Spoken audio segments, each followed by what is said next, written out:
Hello my math learners, welcome back to my YouTube channel Math with Aatifa। Review exercise के हमारे रह गए थे कुछ क्वेश्चंस।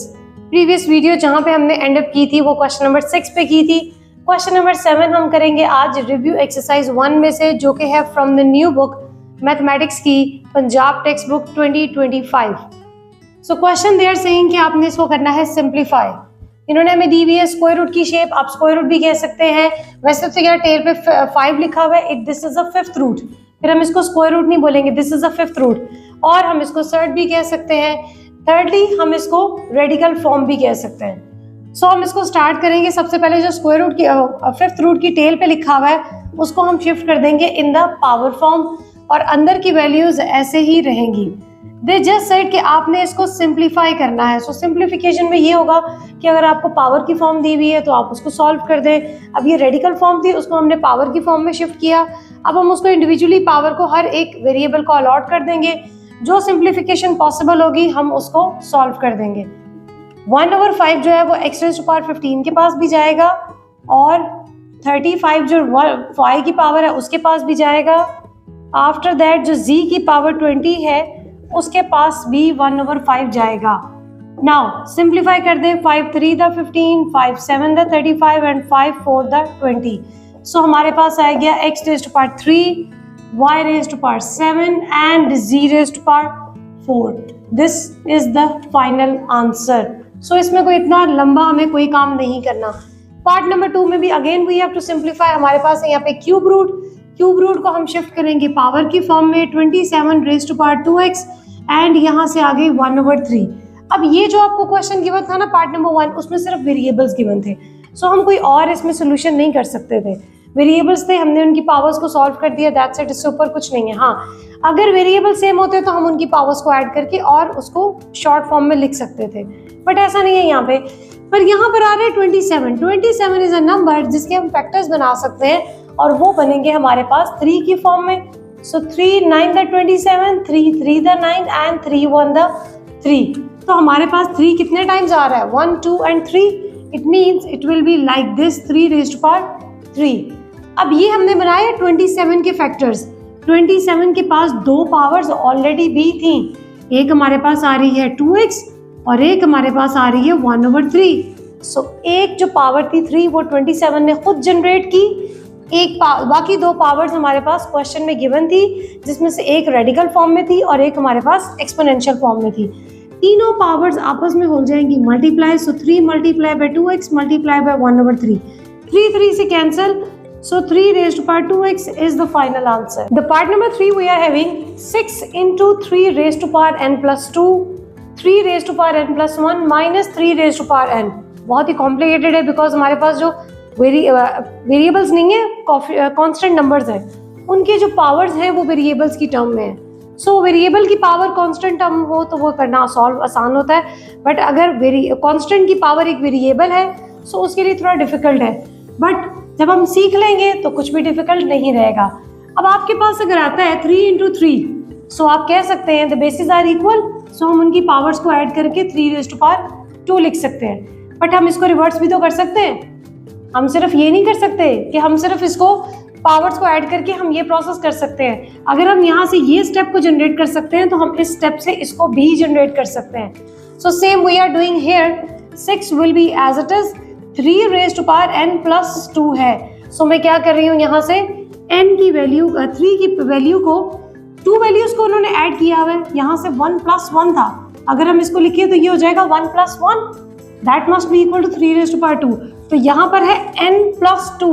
सो हम उसको इस तरीके से लिख सकते हैं कि जब हम इन दोनों की पावर्स को ऐड करेंगे, बिकॉज बेसिस सेम है, सो दोनों की पावर्स को ऐड करेंगे तो वो हो जाएगा n + 2। सेम इसी तरीके से हम नीचे भी कर सकते हैं। 3 raised to power n into 3 raised to power 1 minus 3 raised to power n। यहाँ तक ये स्टेप करने के बाद आप देखिए 3 raised to power n ऊपर भी है, 3 raised to power n नीचे भी है। So we will take common. 3 raised to power n को हमने ले लिया कॉमन, अंदर रह गया 6 into 3 raised to power 2। यहाँ से 3 raised to power n हमने कॉमन लिया तो अंदर रह गया 3 raised to power 1 minus 3 raised to power n बाहर चला गया तो अंदर रह गया 1। नेक्स्ट स्टेप हमारे पास क्या आ रहा है? 3 raised to power n 3 raised to power n तो हो गया हमारे पास कैंसिल।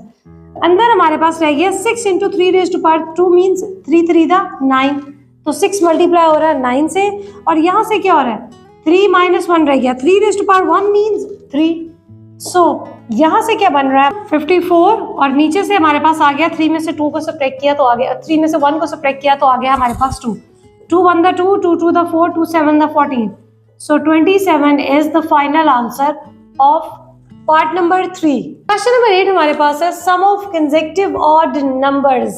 कंसेक्टिव मींस कि आपके पास एक के बाद अगला नंबर, यानी कि आप ये नहीं कर सकते, लेट्स सपोज अगर मैं आपको एग्जांपल में लेके जाऊं तो हम अगर एक नंबर ले रहे हैं लेट्स सपोज 15, सो हमें नेक्स्ट उसका ऑड नंबर 17 लेना है, we can not jump to the 19।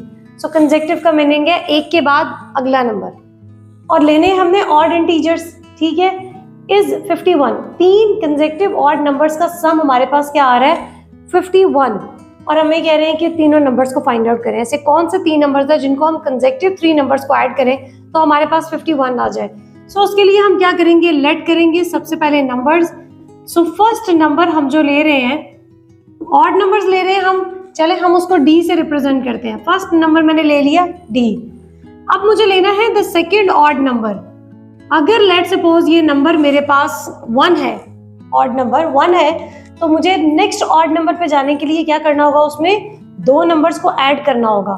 अगर मेरे पास 1 2 3 4 5 6 7 लेट सपोज इस तरीके से हमारी सारी काउंटिंग आ रही है, अगर मैंने एक ऑड नंबर ये लिया तो मुझे अगला ऑड नंबर ये लेना है। सो हम इसके पास कैसे जाएंगे कि मैं 1 में 2 ऐड कर दूं तो मेरे पास आ जाएगा 3। सो सेम मैं यहाँ पर कर रही हूँ, d plus 2 will be the second number.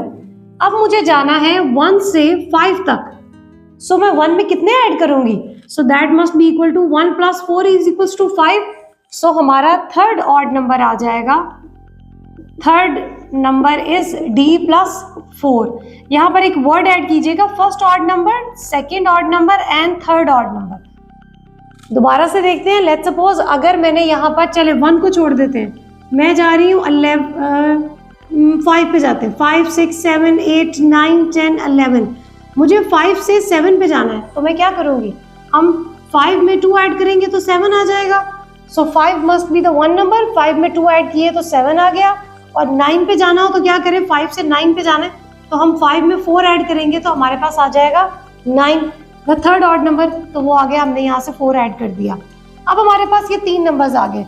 According to the statement आपके पास है, according to the statement of the question है सम ऑफ 3 ऑड नंबर्स, ये फर्स्ट नंबर था, ये सेकंड नंबर, ये third number is equal to 51, जैसे कि हमें क्वेश्चन में गिवन है। यहाँ तक आपने मैथमेटिकल स्टेटमेंट अपनी जनरेट कर ली from the English statement.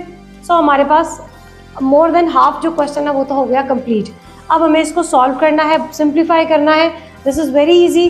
Open the parenthesis, बाहर हमारे पास सारे पॉजिटिव साइन है, so there no change in the signs. ये आ गया 51।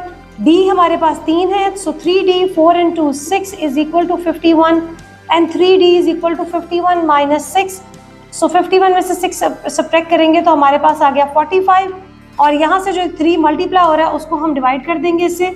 सो हमारे पास d का आंसर क्या आ जाएगा, 3 1 द 3 एंड 3 15।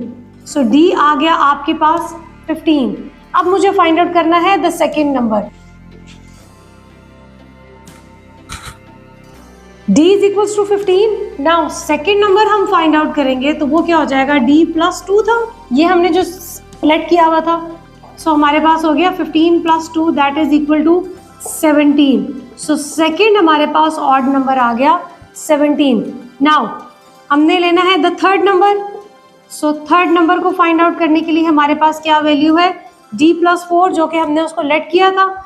यहाँ से होगी d की वैल्यू है 15 plus 4 is equal to 19। So third number हमारा आ गया 19। These 3 are the answers. आप सिंपल d की वैल्यू फाइंड आउट करके जो भी आपने फर्स्ट नंबर को लेट किया है वहाँ पे आपका क्वेश्चन खत्म नहीं होता है। You have to find all the numbers, जैसे कि उन्होंने क्वेश्चन में कहा है फाइंड 3 नंबर्स। तो सिर्फ d तक आप आंसर देखिए, अगर आपके फुल मार्क्स आएंगे तो नहीं आएंगे। Question number 9, Abdullah picked up 96 balls and placed them into 2 buckets. 96 total balls है हमारे पास, उसको उसने 2 बकेट्स के अंदर रखा है। One bucket has 28 more balls than the other bucket. How many balls in each bucket? So main जो हमारा फोकस चल रहा है वो बकेट के ऊपर चल रहा है. So हम लेट कर लेते हैं कि हमारे पास फर्स्ट बकेट जो है this is equal to S and second bucket हम ले लेते हैं this is equal to B. दो बकेट्स हैं हमारे पास, एक S है और एक B है. वो ये कह रहे हैं कि Abdullah picked up 96 ball and place them into 2 buckets. इसका मतलब हमारे पास दोनों बकेट्स में मिला के 96 बॉल्स हैं. अगर हम दोनों बकेट्स की बॉल्स को ऐड कर देंगे तो total we are having 96 balls. Second वो कह रहे हैं one bucket has 28 more balls than the other bucket. So हमारे पास कोई नॉमिनेशन नहीं है कि वो पहली बकेट है या दूसरी बकेट है. सो हम एक इक्वेशन तो हमने यहाँ से ये जनरेट कर ली, एक हम ये जनरेट करते हैं कि first bucket is equal to 28 plus कि उसमें जो बॉल्स हैं सेकेंड वाली बकेट में वो 28 मोर बॉल्स हैं. सो हमने कर दिया इसको सेकेंड इक्वेशन. आप एक्स और वाई भी लेट कर सकते हैं बट मेरे लिए एक्स और वाई को लेट करना is always a boring thing. So enjoy करने के लिए, मैथ्स को अच्छे से समझने के लिए हम खुद से वैल्यूज को रख के भी कर सकते हैं. सो मैंने यहाँ पे अल्फाबेट्स को चेंज कर दिया. आप यहाँ पे एक्स और वाई भी रख सकते हैं, तब भी आपका क्वेश्चन सॉल्व हो जाएगा. ABC कुछ भी रखेंगे तब भी सॉल्व हो जाएगा और ये रखेंगे तब भी सॉल्व हो जाएगा. सो हमारे पास कंडीशन क्या थी, दोनों बकेट्स में 96 बॉल थी तो हमने दोनों बकेट्स को ऐड करके लिख दिया कि this is equal to 96. After that they are saying one bucket has 28 more balls. More का वर्ड जब भी आता है ना वो आपको एडिशन देता है, ठीक. सो 28 प्लस बॉल्स जो हैं वो हमारे पास एक बकेट में है और दूसरी बकेट जो उसके इक्वल हो जाएगी. सो हमने यहाँ से ले ली दो equations. Now we have to solve these equations. अब हमें क्या करना है, इस तरीके से सॉल्व करना है कि हमारे पास एक वेरिएबल रिमूव हो जाए. तो मैं इक्वेशन नंबर 1 और इक्वेशन नंबर 2 को हम कर देते हैं add by adding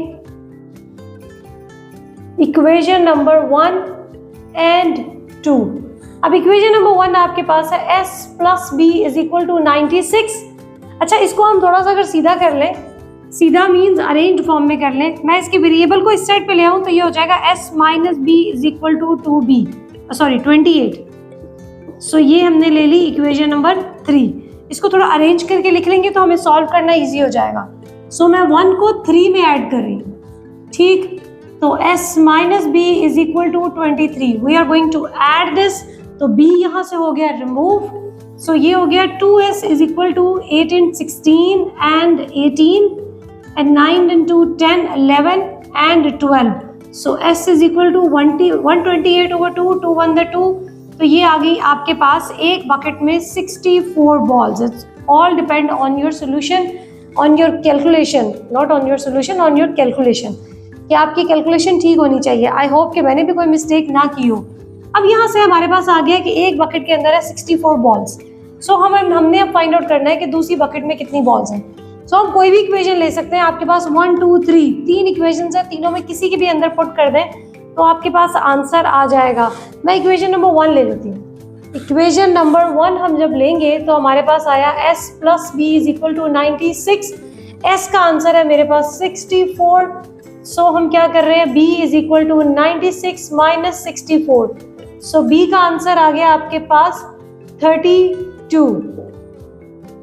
first bucket में हमारे पास 64 बॉल्स हैं, सेकंड बकेट में 32 बॉल्स हैं. इन दोनों को ऐड करें तो हमारे पास 96 बनता है. The last question of the exercise, Salman invested ₹3,50,000 in the bank.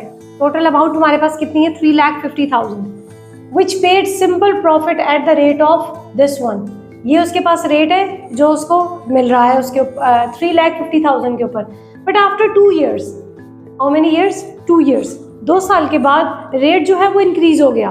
कितना हो गया, 8%. After that they are saying find the amount he had at the end of the 7 years. So total हमारे पास ईयर्स कितने हैं, 7. और हमारे पास जो अमाउंट है, अमाउंट हमारे पास है 3,50,000. और हमारे पास जो ये वाला रेट था आफ्टर 2 years के बाद चेंज हो गया और टोटल हमने लेने हैं 5 years.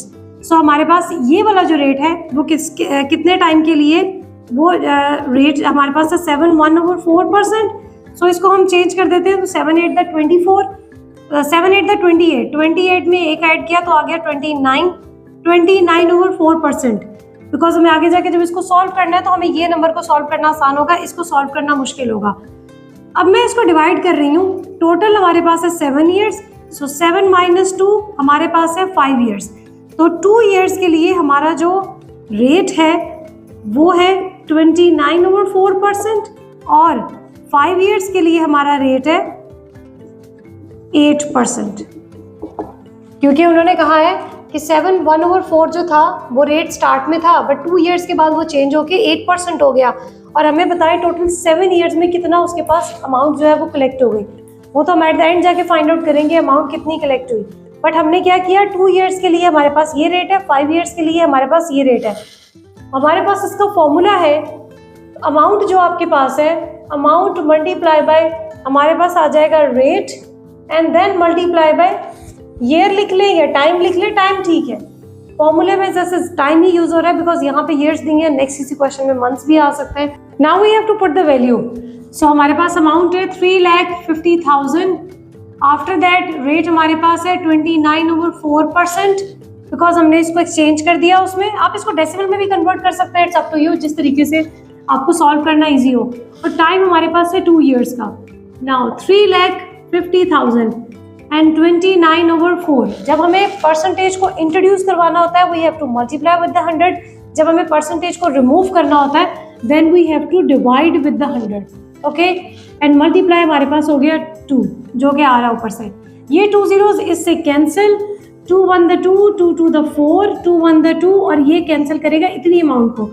2 1 2, 2 7 14, 2 5 10 और ये हमारे पास सिर्फ एक जीरो इसके साथ रह गया। सो फाइनल अमाउंट है 1750 को मल्टीप्लाई करना है 29 से, जो कि आपके पास आता है आफ्टर यूजिंग द कैलकुलेटर 50,750। अब ये तो हमने वो वैल्यू फाइंड आउट की ना कि जो हमारे पास टाइम लैप क्या आ रहा है 2 ईयर्स का। अब हमने फाइंड आउट करना है कि 7 ईयर्स में जो 8% है उसकी क्या वैल्यू बनती है।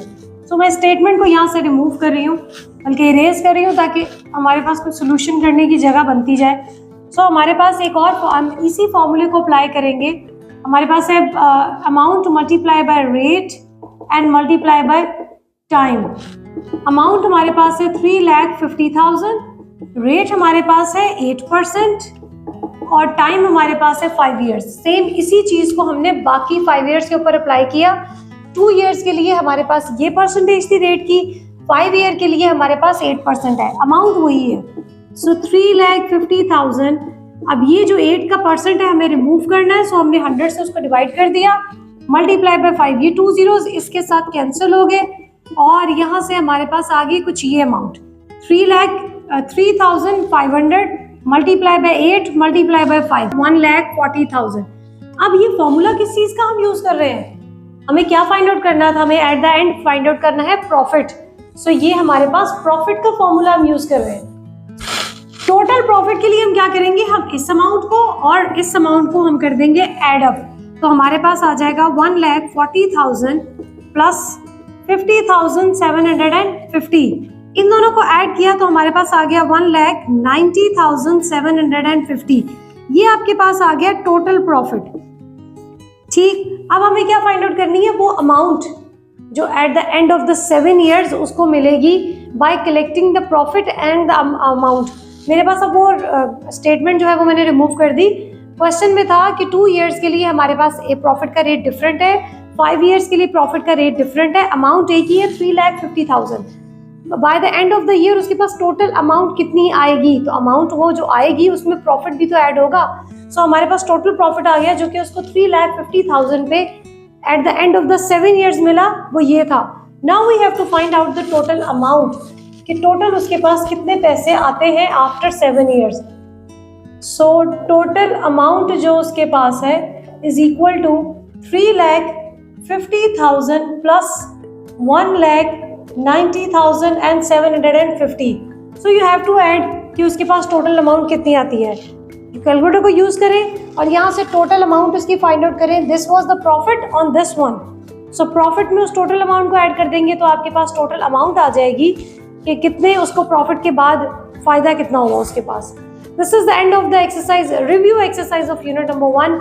सारे क्वेश्चंस को हमने डिटेल डिस्कस किया है बट एक सिंगल वीडियो में नहीं किया है। मैंने कुछ क्वेश्चंस 6 क्वेश्चंस को हमने किया इन द प्रीवियस वीडियो, बाकी हमने 4 क्वेश्चंस को किया in this video. After that we are going to start chapter number 2 from the Punjab text book. New book आई है, बहुत ही इंटरेस्टिंग है और बहुत ही अच्छे क्वेश्चन उन्होंने बनाए हैं ताकि वो आपको जीनियस बना सकें। पिछली बुक भी अच्छी थी बट हमें अपडेट रहना चाहिए। अगर हम एक फॉर्मूला सीख रहे हैं तो उसके आगे क्या काम करना है हमें वो भी सीखना चाहिए। So this is the updated form of the previous book. Channel को सब्सक्राइब करें, वीडियो को लाइक करें। नेक्स्ट वीडियो तक के लिए थैंक यू।